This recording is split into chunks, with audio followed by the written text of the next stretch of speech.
I'm Cringy Lindsay, and this is a PowerPoint presentation that I'm about to show you on why Pee Wee's Big Adventure should be considered the greatest films of all time. Now, before I get started, I just want to say this was a product for school. Like, this was a project I actually did for school, and I have to upload it to YouTube. So that's fun. And this is much longer than my in-class presentation. So just be aware of that.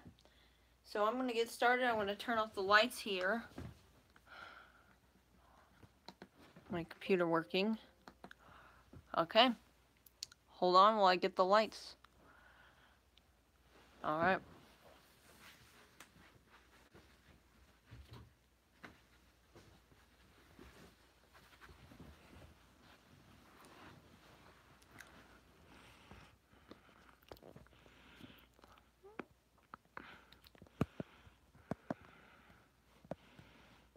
Okay, I think that's a good angle. Right there. Yeah. Alright. Danny, help me. PowerPoint presentation presents why Pee-wee's Big Adventure should be considered as one of the greatest films of all time by Foul Pal Lindsay Douglas, also known as Foul Pal, also known as Cringy, also known as Cronge, also known as Comedy Nerd, also known as Weirdo. Yeah. What are some of the greatest films of all time already? Citizen Kane, which I have heard isn't even that great. Pulp Fiction with John Travolta, Sandy. It's a Wonderful Life. Mary, there's no money left in the bank. I'm gonna kill myself. No, you're not, because I'm Clarence, your guardian angel, and I'm gonna save you. The Godfather. Oh no, there's a horse head in my bed. How did that get there? The Shawshank Redemption. Jail. The Wizard of Oz. Syncs with Dark Side of the Moon. Forrest Gump. Chocolate Box. And so is Taxi Driver. But don't get that confused with Taxi starring Jimmy Fallon and Queen Latifah or the sitcom, because there is a big difference. Now, what do all of these films have in common? They all have a man versus society conflict. They all deal with humanistic themes of life and love. And you know what other film is like that? And you know what other film should also be considered as the greatest of all time? Pee-wee's Big Adventure.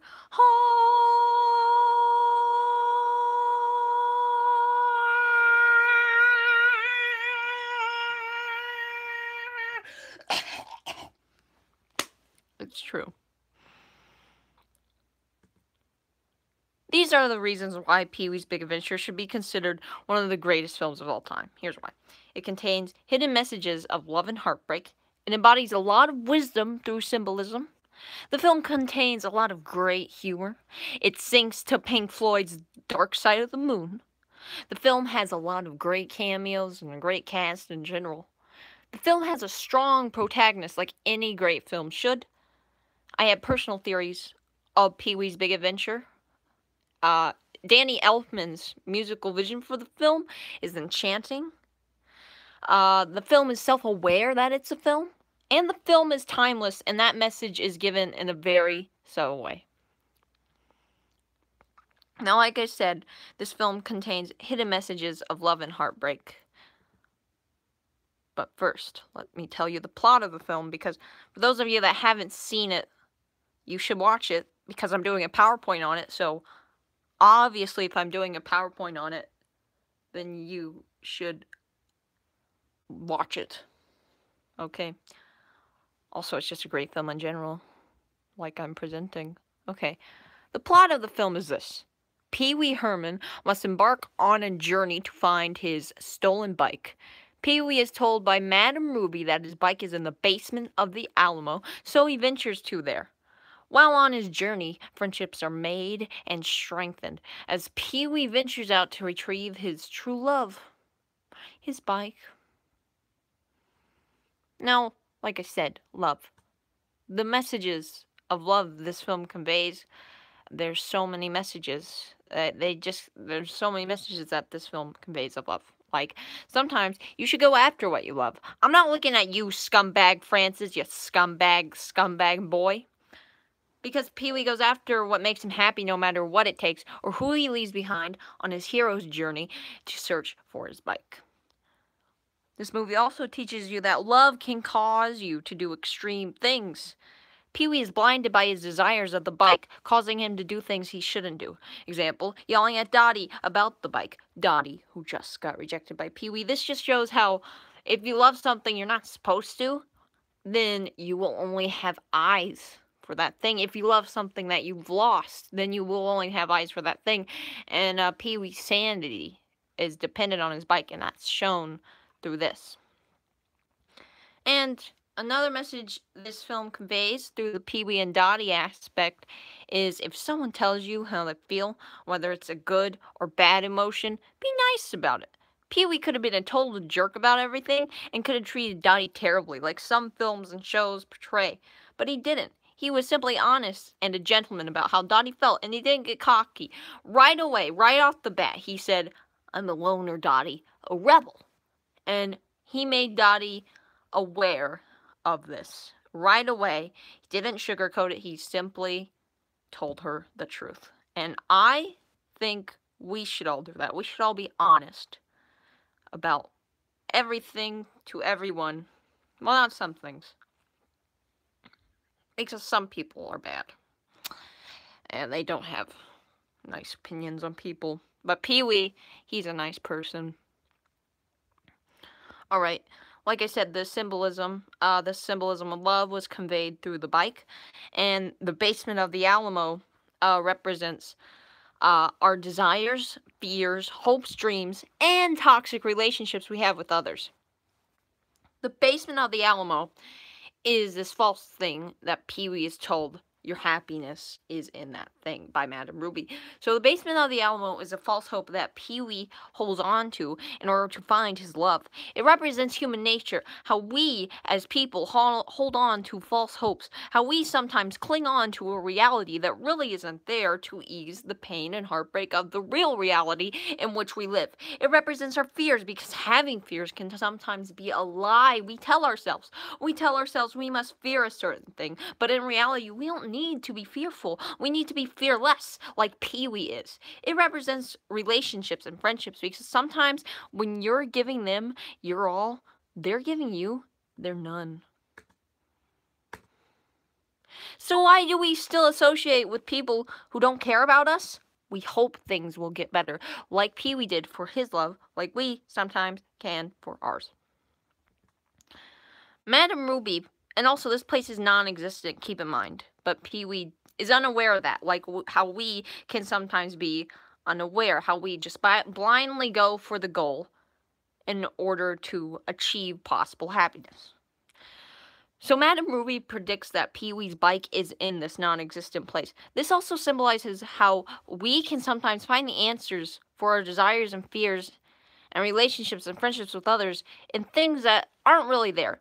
If Pee-wee didn't go to the Alamo, Pee-wee wouldn't have gotten closer to the real location of his bike, which was in Warner Brothers Studios. So he was in Texas, Alamo, and then he saw where his bike actually was, and then he went to Warner Brothers. And that just shows how when we have fears, we sometimes come to the realization we don't need to have fears. And that's how we find answers in the non-existent things. Disclaimer, I have never been in a toxic relationship or friendship. This knowledge is all based off of Fleetwood Mac songs. I know I'm getting into some deep stuff here, but, you know, just wanted to make that. That just shows how a man is so dependent on his happiness that is his bike. He's so dependent on this thing he loves that it messes with his sanity. Like, for example, the film opens with Pee-wee dreaming of him riding his bike in the Tour de France. Location of the Tour de France? France. He then wins the Tour de France, but wakes up before getting crowned for his victory. He dreams this before the worst happens. This just shows that Pee-wee is psychologically happy when he knows his bike is safe in the Busch garage he keeps it in. Like I said, he's psychologically dependent on the thing that makes him happy.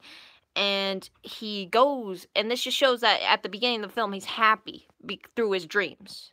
And I want to give bonus points to the writers for the Paris motif because Simone wants to go to Paris. So good job. Good job, guys. Good job on that motif. Another dream detail, this is really obvious, but Pee-wee dreaming of a giant dino eating his bike after being in a giant dino. Now, this dream I'm about to tell you about is so detailed, and the writers deserve their credit for it, okay? Okay, the dream is Pee-wee dreaming of his bike being damaged and rushed to the hospital, the place where he's dreaming this. The paramedics are clowns. The first sight Pee-wee saw after his bike was stolen was a clown. The bike gets operated on, but it can't be repaired. The bike is then swept up by a crane and burns in hell, or just a plain old ordinary fire surrounded by devils. You know, your day-to-day fire surrounded by devils. And Francis is one of the devils. Francis appears to be Satan. Pee-wee just met a gang called Satan's Helpers on the day he dreamt this. Now, not only do we have a recurring clown theme and motif, but we also have that little detail about the gang name and Francis being Satan. And this just shows how much detail the writers put in this film. These nightmares Pee-wee had were definitely very well executed. His dreams make the director and writers look great. And it's time they got the recognition for it. Good job, guys. Good job. Alright. Visual symbolism. The clown is White Coops. It's very White Coops, guys. The first sight, like I said, the first sight Pee-wee sees after the sight of his bike being stolen is a clown. And the clown is very White Coops. Very spooky. And the clown symbolizes how Pee-wee's worst fears have come true.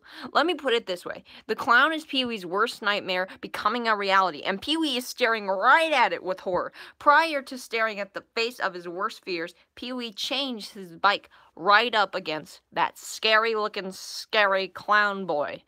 This also shows that Pee-wee was blinded by happiness with the bike that he had, and how that he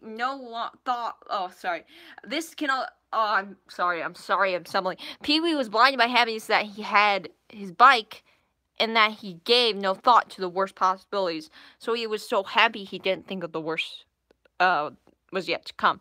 This can also represent how people can love something or someone so much that they end up letting it or them go purposely or accidentally. So in this case, it was accidental. But this represents how if you love a thing or a person so much, you can end up like pushing them away. And it's very visual. Uh-oh, you just been clowned.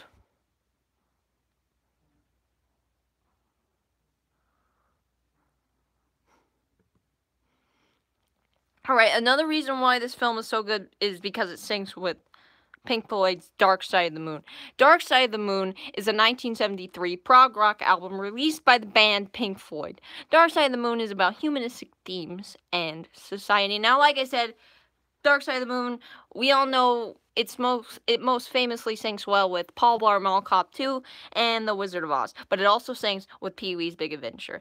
An album about life syncs to a movie about life, and I think that's a great, beautiful coincidence. So some of the great syncs are Run Rabbit Run is sung when Pee-wee's bunny slippers appear. And The Lunatic is in the Hall is sung when Dottie steps in the doorway at Warner Brothers Studios. And Money is playing when Pee-wee falsely accuses Francis of stealing his bike. And On the Run playing when Pee-wee runs on the train from Simone's boyfriend. And it just sonically goes well in general. And of course I have some proof. But I just want to say, if you do try and sync it, start it right at the Warner Brothers logo. Like, start the album right at the Warner Brothers logo, and then let it loop. Okay, I don't know how good the audio is going to be on this, so sorry about that. Alright, so this first sync I'm going to show you guys is Breathe in the Air, second track in the album, playing over Pee-wee's bunny slippers. The lyrics, "Run, rabbit, run," are sung, just as we see his rabbit slippers.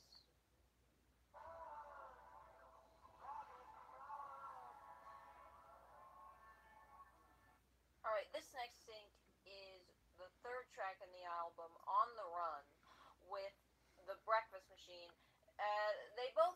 They're both fast-paced. The Breakfast Machine movements is fast-paced, and On the Run is a fast-paced song. So it goes really well sonically. And also, Pee-wee walks around his playhouse right when we hear footsteps.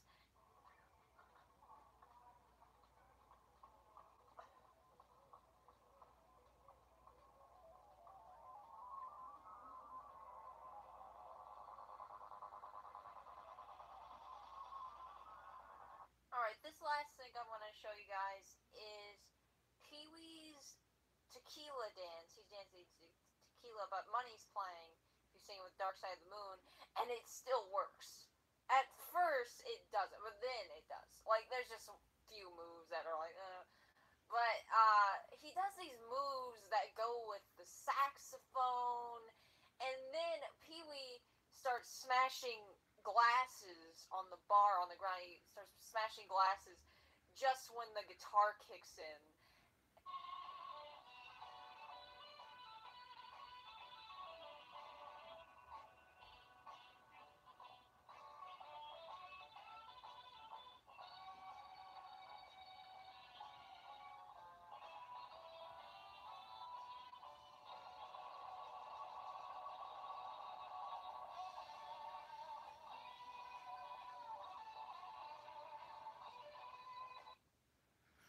Alright, so those are some of the syncs to Dark Side of the Moon. Hello, one person. Thank you for tuning in. Appreciate it. Oh, no. Hold on. Alright, yeah, there we go. So, it does sync well with Dark Side of the Moon, and I highly recommend that you try that experiment out. So, another reason why this film is the greatest film of all time, because this film has so many great cameos. And it's a great cast. And just look at some of those great cameos. Wow! It has Phil Hartman. He is a comical genius. He was in Pee-wee's Playhouse. He co-wrote the film, so I applaud you for that. He was a great guy in general. I have read stories from SNL cast members about how nice and sincere and funny he was. And it's just great how they got a great guy in a great film. It's just great. And he's talented. Of course he's talented. He co-wrote Pee-wee's Big Adventure. He was on SNL. He's funny, and he's just amazing. He was amazing. Jan Hooks, she is also a comical genius. And she improvised all of her lines for the Alamo tour. Now, it's got to be hard to improvise tour guide lines, but she did that. So she's very talented. And she was also a great lady. I've also read stories about how fun and hilarious she was. And it's great how they got a great lady in a film. Just awesome. Now this is one of my favorite cameos of all time. Twisted Sister. They're a hair band from the 80s. And they had a song about not taking it from authoritative figures. They fought for their rights. And it makes you question, how did this come about? Like, who asked Twisted Sister? Who asked the Twisted Sister, you want to be in this film about a man slowly going insane after losing his bike? Like, how did that conversation happen? And an odd combo, like I said, how did that happen, makes for a great cameo. It just creates this sort of comical confusion, and that's really funny. And now I want you all to imagine Pee Wee Herman singing "We're Not Gonna Take It," and I want you guys to really think this over. Like, think it over, please. All right. Now, another reason why this film is so great is because Pee Wee Herman is a strong protagonist. Pee Wee Herman is the most ordinary, unordinary man there ever was and is. It makes completely normal sense that one of the greatest films of all time have a unique protagonist that is still relatable. Pee Wee loves, hates, fears, and desires like any other person, like any of us do. And he has the same emotions that we do. He's just different because he marches to the beat of his own breakfast machine. Should we be more like Pee-wee? I think we should. Because Pee-wee does what he wants, and he doesn't care what others think. But he isn't rude about it. Note that his differences make others happy. Every time he walks into a room, people are drawn to him, and that's why people want his advice, because they know he embodies such wisdom. Pee-wee is also a great humanitarian because he's got a big heart, and he cares so deeply about what he loves. Yeah, so Pee Wee Herman is just so unique. And I think the greatest films of all time, films that are normally considered the greatest films of all time, they have a unique protagonist or antagonist. The main character could be a bad man. But it just shows that they executed these humanistic themes through a unique man, through a unique character. And that's why I think, like, the character structure of Pee Wee Herman is so complex, because here we see usually happy and cheerful person, and he's going insane over a bike. He starts to go insane. He starts to go in a dark place, kind of, over a bike, but he still cares. And I just think he's a really great character. And Pee Wee Herman is least commonly known as Paul Reubens. Real MVPs get that Coolio Beanies reference.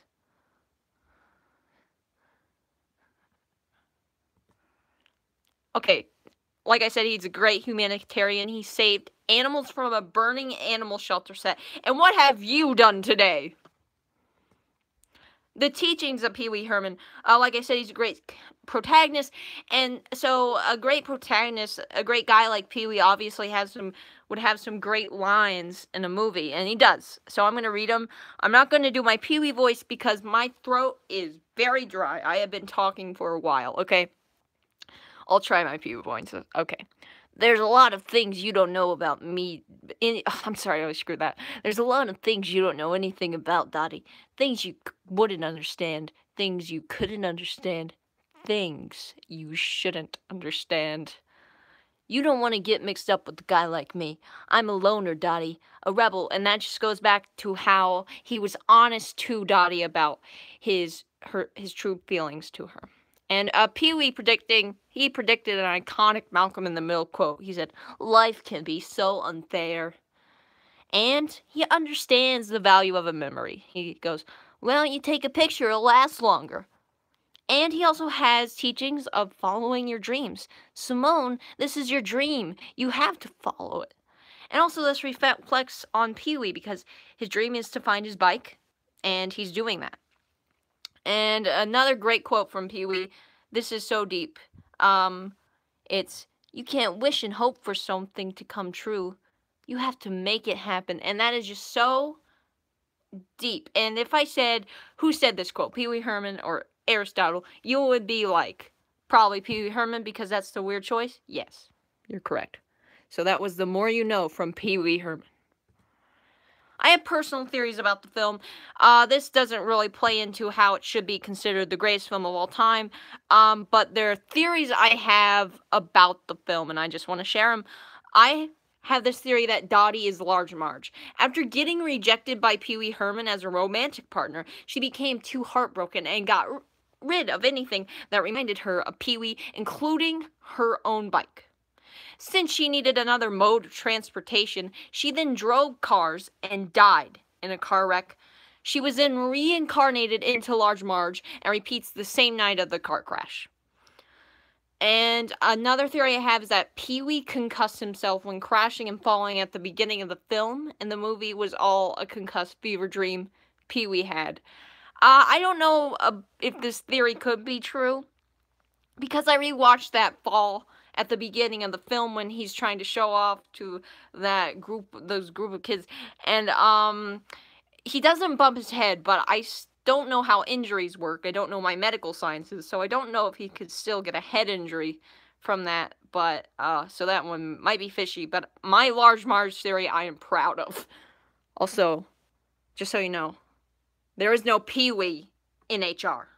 And I've got boxes full of Pee-wee. Seriously, how do I get rid of these bootleg Pee-wee VHS tapes? Ah! Okay, Danny Elfman. Give it up for Danny Elfman. One person watching applaud. Okay. Danny Elfman is pure genius. Danny Elfman orchestrated the music for the film, and this was his debut, I should say. Like, this was his debut. What a great debut. Okay, so the way Danny Elfman orchestrates the music for the film is illuminating and enchanting. His music not only perfectly sets the tone for scenes, but he made the music match Pee-wee's personality in terms of how it is playful, unique, and lovable. Not only were we all moved when we heard this powerful score for the first time, but so was Danny Elfman himself. Elfman later said that hearing his music performed by an orchestra for the first time was one of the most thrilling experiences of his life. That was according to IMDb.com. And guys, I think Danny Elfman, he's really going to make it. He's going to make it big. Oh, wait, he already is success? Oh, never mind. Alright, this film has a message that, like I said, there's humanistic themes of love and heartbreak and your fears and everything. So all those themes are timeless. And that message that those themes are timeless are conveyed through the costumes and the props in the background.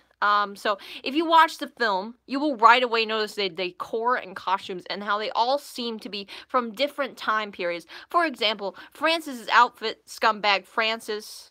Ugh, how dare you steal this man's bike? Francis's outfit looks like something worn in the mid-century modern era, while Donnie's outfit looks like something from the time of the release of the film, which was 1985. The decor is also very mid-century modern in Pee-wee's Playhouse. This is getting the message across that the film is timeless, and how its themes are also timeless. Yeah, boy, time. Speaking of time, it's time for a film comparison. Film comparison. Alright, I'm going to compare to these dancing scenes. I'm not calling either one bad. I'm just saying which one's better. I wonder which will win. What will win? Alright, the dancing scene in Dirty Dancing is a dance conducted by two people. And they dance to music that is inappropriate for the time period. The film takes place in the early 60s. And I've Had the Time of My Life sounds nothing like a 60s song. And no one saved anyone's life through this film. Through this dance. Like, no one's life was saved when they both dance. The movie just ends. There's on a zoom out. But with Pee-wee's Big Adventure, this dance was conducted by just one man. And he dances to music that is appropriate for the time period. And the time periods, like I said, the things and some certain elements in the film are all scattered to get that message across that's timeless, which song he danced to is Tequila, so that was like 50s, yeah, 50s. And yeah, mid-century modern, going back to the mid-century modern. And the dance is so extraordinary that it saves a man's life from an evil murderous gang. Now, before Pee-wee was before he did his dance, he was about to get murdered by a gang. But he changed the gang's ways. And for that, Pee-wee Herman is champion. Sorry, provocative dancing. Sorry. Okay, this is a fact I have. Pee-wee Herman treats his bike better than most men treat women. Pee-wee greets his bike and showers it with love. Pee-wee also respects his bike more than some men respect women. Here's the thing, though. Pee-wee treats both men and women equally. with the same respect. So for that, I say Pee-wee for Prez 100. I added this somewhat political slide because, have you seen the news lately? We've got to start treating people better, folks. It's 2018. We must start doing that. Mankind is evolving. We just realized that Paul Blart Mall Cop 2 syncs with Dark Side of the Moon. So we gotta make a better future for our children. And I think we can do that if Pee-wee Herman were president. Okay. Okay, this film has a film inception. Okay, so at the end of the film, all the characters are reunited for the movie premiere of Pee-wee's Big Adventure. And make your Matrix comparisons, because that is considered one of the greatest films of all time, like Pee-wee's Big Adventure should be. You know, it just makes you think like, whoa, what is this? Is this really life? Are we in a movie right now? Ah! You know, this also makes the movie more self-aware that the characters are in a movie. Monty Python and the Holy Grail does this as well, and is ranked 104 on IMDb's greatest films of all time. So both these films have a thing in common of how the movie is self-aware that it's a movie, and it just kind of pokes fun on that. And if Monty Python and the Holy Grail is considered 104, for many reasons, but mainly for this reason that the film is kind of like that. It's kind of self-aware that it is a film. I think Pee-wee's Big Adventure should be a reason why Pee-wee's Big Adventure should also be considered one of the greatest films of all time. Okay. And the film is very humorous, guys. There's a lot of great jokes and bits in this film. I don't have time to name them all, but I will name a bunch on the PowerPoint, and I will only read two. When Pee-wee proves he's in Texas to Dottie, he does this in the best way possible. Oh, sorry. I'm gonna play that clip for you right now. Sorry if it's hard to hear.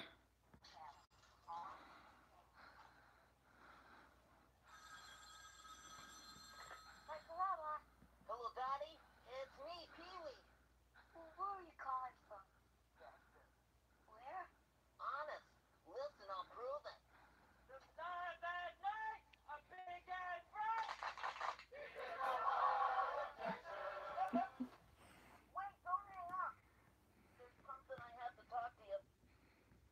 What a scene. What a great scene that is. It's just very humorous, poking fun at, you know, how to prove he's in Texas. And another reason is the film is so funny because Mickey is the ex-convict from prison, and he got arrested for cutting tags off of a mattress. And this is humorous because you would never know of this simple crime, and the crime is ridiculous yet funny. You would never know of a simple crime because he acts as if he murdered someone, but he simply cut the tags off a mattress, and that is very humorous. Not to mention the picture in the background. I mean, Tape Face is always a great bit. So, in conclusion, this film should be considered one of the greatest films of all time because this film has so many hidden messages through symbolism, through the clown, through the bike, through his dreams, and the film conveys humanistic themes in unique ways, and through an unordinary protagonist. Not only is the film insightful and full of meaning, but it is also very humorous with a great cast. You know, Paul Reubens, Elizabeth Daily. We got some great cameos in there as well. Wayne from the Wonder Years. He's good at playing jerks, because his character is a jerk in this film. But anyway, oh man, I killed my powerful conclusion. Not all, okay. The soundtrack is also killer, and the cinematography is just beautiful. The sets are beautiful, the sights are beautiful, and everything is beautiful. And the repeating themes and motifs also add to the complex formula as to what makes this film so beautiful. I hope this PowerPoint was insightful and informative. And I hope that when people talk about what movie should be considered one of the greatest films of all time, they mention Pee-wee's Big Adventure. Thanks for joining me, guys.